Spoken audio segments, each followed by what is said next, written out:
Welcome back for the Daily Bread Bible study. We are looking at day 70 for Joshua chapters 21 through 22.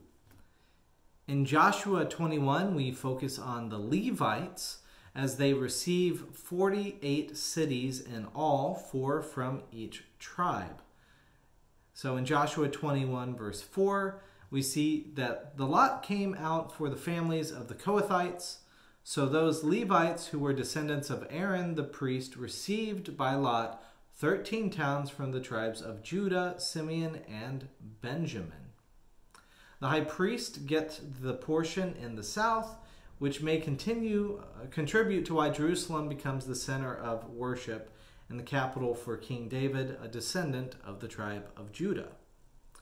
The rest of the Kohathites move north a bit. The Gershonites have 13 towns in the northern allotment.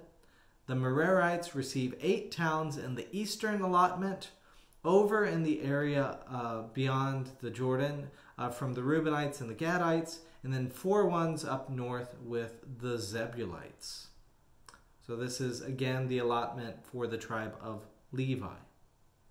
In Joshua 22, the eastern tribes return to their territory, and a memorial altar is built east of the Jordan. This brings up tensions around worship wars. So what does that concept mean? Well, it's the idea of worshiping in a particular way in a particular space. And it foreshadows Jesus' words to the woman at the well in the Gospel of John chapter 4. In John 4:21, Jesus says to the woman, "Woman, believe me, the hour is coming when you will worship the Father neither on this mountain nor in Jerusalem." He's saying that to a woman who is a descendant of one of the other tribes. Jesus, a descendant of the tribe of Judah, is seeking to worship in Jerusalem, and the other tribes get comfortable worshiping in Samaria. So they will essentially have different places that they consider the place to bring sacrifices to worship God.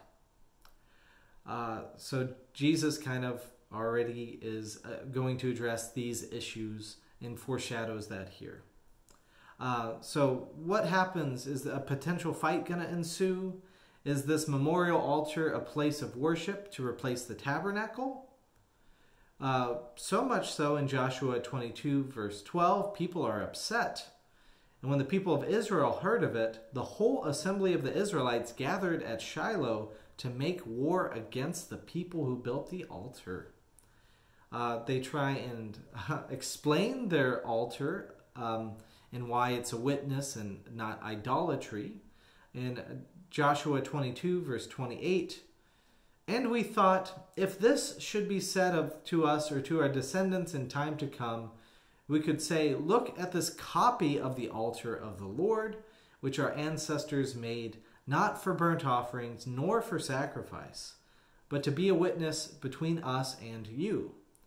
Far be it from us that we should rebel against the Lord, and turn away this day from following the Lord by building an altar for burnt offering, grain offering, or sacrifice, other than the altar that the Lord our God that stands before his tabernacle." This is funny because this is exactly what happens later. There are people appointed instead of the Levites to offer sacrifices at altars that are not in Jerusalem. And so all of this is kind of foreshadowed of what will come. Now there finally is peace with the altar of witness in Joshua 22 verse 34. "The Reubenites and the Gadites called the altar witness. For, they said, it is a witness between us that the Lord is God."